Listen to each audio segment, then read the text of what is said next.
Good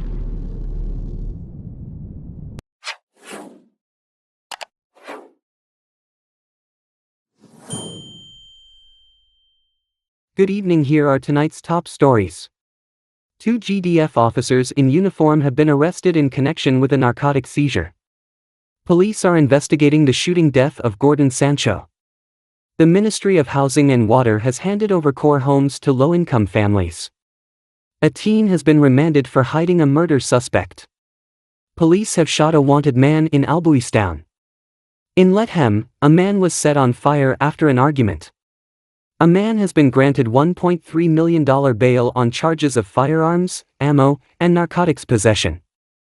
HGP Nightly News reports that the Special Organized Crime Unit has seized phones in the Guyana Police Force Credit Union investigation. Stay tuned for the details of these stories. Please remember to like, share and subscribe to our channel for more news.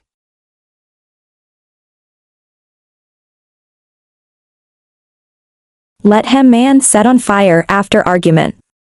A 24-year-old man from Tabatinga, Lethem, Region 9, is recovering from severe burns after being set on fire following an argument last Saturday. The victim, Elton Khan, was at a club consuming alcohol when an argument erupted between him and other club attendees. The dispute escalated into a physical altercation, resulting in injuries to several individuals. According to reports, Khan continued drinking at the club after the fight, eventually passing out outside the building. It is alleged that the men involved in the earlier altercation returned, doused the unconscious Khan with a liquid substance, and set him on fire. Khan was rescued and initially taken to the Lethem Regional Hospital. Due to the severity of his injuries, he was later transferred to a hospital in neighboring Brazil for further treatment. Authorities are currently investigating the incident. Teen remanded for hiding murder suspect. An 18-year-old man has been remanded in custody for allegedly hiding a suspect accused of murdering Sherwin Hamilton, also known as Nasty Man. Jobo Keon Singh was charged with accessory after the fact of murder and appeared before Magistrate Sunil Scarce at the Diamond/Golden Grove Magistrates Court on Friday. Singh was not required to enter a plea and is scheduled to return to court on August 16. The police are still searching for the suspect who allegedly shot and killed Hamilton last Saturday. The incident occurred around 3 o'clock HRS as Hamilton was exiting a bar at Land of Canaan, East Bank Demerara, EBD. According to the bar's security guard, Hamilton and the suspect had a heated argument inside the bar around 2:30 hours. The guard reportedly ejected the suspect from the bar due to his aggressive behavior. As the DJ announced the bar's closing at 3 o'clock HRS's patrons, including Hamilton, began to leave through a western door. Eyewitnesses reported that the suspect was waiting outside the bar and shot Hamilton in the upper thigh as he exited. The suspect then fled the scene on an XR motorcycle. A 25-year-old nurse who was at the bar provided first aid to Hamilton, using a vest to tie the injured leg. Hamilton was subsequently transported by his wife to the Diamond Diagnostic Center, where he was pronounced dead on arrival. Police are investigating the shooting death of Gordon Sancho. Police are investigating the shooting death of Gordon Sancho, a 26-year-old resident of the Gedverwaiting squatting area, which occurred early Sunday morning in Asia Field, Cummings Lodge. The incident unfolded around 12:30 hours. According to reports, officers from the Albert Town Police Station were on mobile patrol when they responded to a call about the discharge of a loaded firearm with intent. The report was made by a 15-year-old student and her 34-year-old mother, a security guard employed at a private firm. Upon arriving at the scene in Section Asia Field, Cummings Lodge, the officers were directed to Sancho. Witnesses allege that Sancho, upon seeing the police, drew a handgun and fired 2 rounds in their direction, prompting the officers to seek cover. In response, one of the officers fired 2 rounds at Sancho. Sancho then fled a short distance east along Asia Field Cummings Lodge Road before collapsing.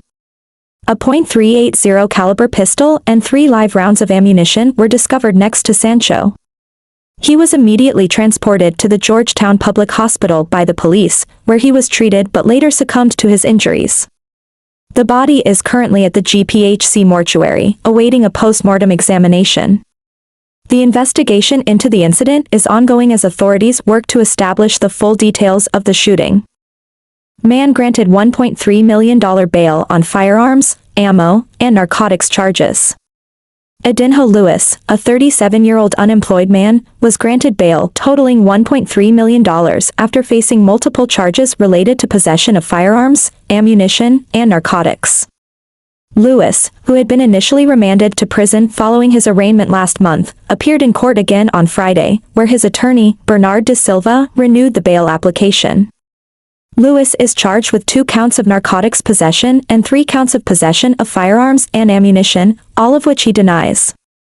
Principal Magistrate Faith McGusty presided over the case, setting bail for the narcotics charges at $300,000 each, and for the firearms and ammunition charges at $250,000 each, bringing the total bail amount to $1,350,000. The charges against Lewis arise from a police search of his residence at Lot 126, De Silva Street, Kitty, Georgetown, on June 8, 2024. Acting on information, officers discovered a significant cache of weapons and narcotics, including 1 AK-47 rifle, 1 Glock 26 pistol, 830 live 7.62 rounds, 4 live .223 rounds, 9 live 9mm rounds, 2 live .32 rounds, 3 AR-15 magazines, 1 AK-47 magazine, 3 Glock magazines, a scale used for weighing narcotics, 1 gun silencer, a quantity of ecstasy, 107 grams of cocaine, and 544.3 grams of cannabis. The case has been adjourned to August 9 for further reporting and fixture. HGP Nightly News reports, Special Organized Crime Unit seizes phones in Guyana Police Force Credit Union investigation. Ranks from the Special Organized Crime Unit, SOCU, have seized and searched the personal cellular phones of several staff members of the Guyana Police Force Credit Union, as part of an investigation into alleged financial impropriety and corruption within the Guyana Police Force. HGP Nightly News has been reliably informed that there is significant outrage among top officials over the public dissemination of evidence pointing to serious financial misconduct. SOCU officers have interrogated, fingerprinted, and photographed multiple credit union staff members in an attempt to identify the source of the leaks to media outlets and other figures, including human rights advocate Melissa Atwell, known as Melly Mel, retired Assistant Police Commissioner and former Chairman of the Police Service Commission Paul Slough, and Rickford Burke, President of the Guyana Caribbean Institute for Democracy. They have their phones, going through personal pictures, messages, voice notes, and all that. They said they are acting on instructions, a source told Nightly News. A usually reliable source informed Nightly News on Sunday that SOCU has prepared charges against at least 1 credit union staff member for cybercrime against the Guyana Police Force, despite the absence of concrete evidence. The source suggested that the move is intended to intimidate others. Legal experts have voiced concerns over the legality of the seizures. The police have no power to seize and search a person's electronic gadgets without a court warrant, one legal expert told this reporter.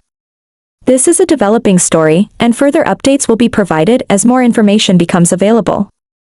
Narcotic seizure, 2 GDF officers in uniform arrested. 2 Guyana Defense Force, GDF, ranks in uniform were intercepted and nabbed with 316 pounds of narcotics during another successful intelligence-led police operation by Special Branch and other ranks. At about 21:20 HRS last night, Saturday, acting on information received, the ranks from Special Branch and other ranks went to Mandela Avenue, in the vicinity of Space Gym, behind the Botanical Garden, where they intercepted a Route 42 motor bus, number BTT-27, which was proceeding south along Mandela Avenue. The bus is owned and was driven at the time by Edward Mac Calmont, a 40-year-old corporal of the Guyana Defense Force, attached to Camp Guyana and a resident of Caneville, EBD. Another GDF rank, John Johnson, a 24-year-old lance corporal attached to Base Camp Stevenson and a resident of Timeri, EBD, was sitting in the front passenger seat. They were both fully dressed in their uniform. Police informed them as to why they were stopped based on information received that they were trafficking in narcotics. Police then carried out a search of the vehicle, in the presence of the 2 GDF ranks, and found 49 large bulky parcels wrapped with transparent plastic on the bus seats. Police opened the parcels in their presence and found that they contained a quantity of leaves, seeds, and stems suspected to be cannabis. They were told of the offense committed, arrested, and cautioned. The GDF ranks were escorted to the East La Penitence police station, along with the bus and the suspected cannabis which, when weighed, amounted to 316 pounds. The soldiers remain in custody as investigations continue. This latest drug bust by the police came in the wake of another similar bust last week, where two GDF ranks, Staff Sergeant Adissa Higgins and Sergeant Clovis Sam, were nabbed with 154 pounds of narcotics, cannabis. Ministry of Housing and Water hands over core homes to low-income families. The Ministry of Housing and Water handed over 5 core homes to low-income families on Thursday, continuing its commitment to providing sustainable and affordable housing for all Guyanese. The newly completed homes, located in Great Diamond, Golden Grove, and Farm on the east bank of Demerara, were handed over to the grateful recipients in a ceremony facilitated by Minister of Housing and Water, Colin Kroll, and Minister within the Ministry of Housing and Water, Susan Rodriguez.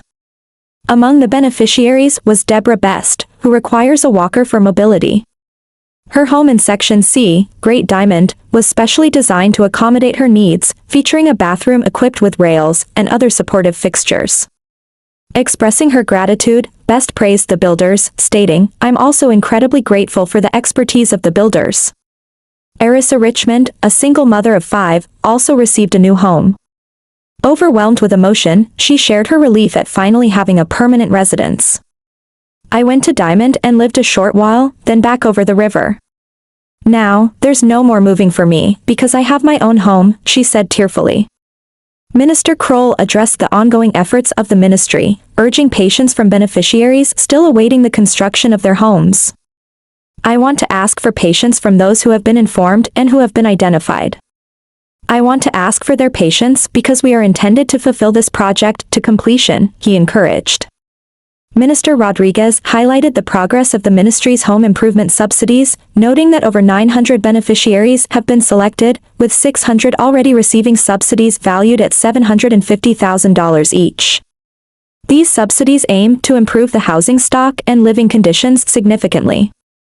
Since the PPP/C government assumed office in 2020, the Core Home Initiative has enabled approximately 120 families to achieve homeowner status, marking a significant milestone in the government's mission to provide affordable housing for all citizens. Police shoot wanted man in Albuistown. Police shot and apprehended Kwesi Jamal Craig, 36, in Albuistown, Georgetown on Friday night. Craig, who has been evading authorities for nearly a year, is wanted for questioning in connection with the murder of Dexter Hersham on August 11, 2023. The incident unfolded around 22:45 HRS after a high-speed chase initiated by police on motorcycles. Craig was driving a black Toyota Allion with his wife as a passenger when officers intercepted him near the Pegasus Hotel on Seawall Road, Kingston, Georgetown. Upon stopping the car, police informed Craig that he was wanted for the murder of Hersham. They then conducted a search of the vehicle and instructed Craig to drive to the Ruimveldt police station, accompanied by an officer while 2 others followed on motorcycles. As they neared the station, Craig made a sudden turn into Yarrow Dam and sped off, prompting a pursuit by the motorcycle officers. Craig eventually reached a point where his vehicle could not continue. Exiting the car, he fled on foot, jumping fences in an attempt to evade capture. Despite warnings from the police, Craig continued to run and eventually jumped into a trench. A pursuing officer shot Craig in the buttocks, immobilizing him and allowing police to capture him. He was taken to the hospital and admitted under police guard. Craig is wanted for questioning in connection with the 2023 shooting death of Dexter Hersham. Hersham and another individual, Corwine Abraham, were injured during a dispute over property in West Ruimveldt, Georgetown. Hersham was pronounced dead at the Georgetown Public Hospital Corporation after being shot in the back, while Abraham was treated and later discharged. The altercation began when a man confronted Private Ezekiel Subhan at his home, claiming to have purchased the property from Subhan's great-uncle and demanding eviction. Subhan refused, leading to an argument that escalated when 6 men exited a nearby black pickup vehicle and aggressively approached Subhan. During the ensuing fight, one of the men fired 3 shots, hitting Hersham and Abraham, before fleeing in the pickup. An eyewitness followed the suspects and recorded their license plate number, which was later used by police to locate the abandoned vehicle in South Ruimveldt, Georgetown.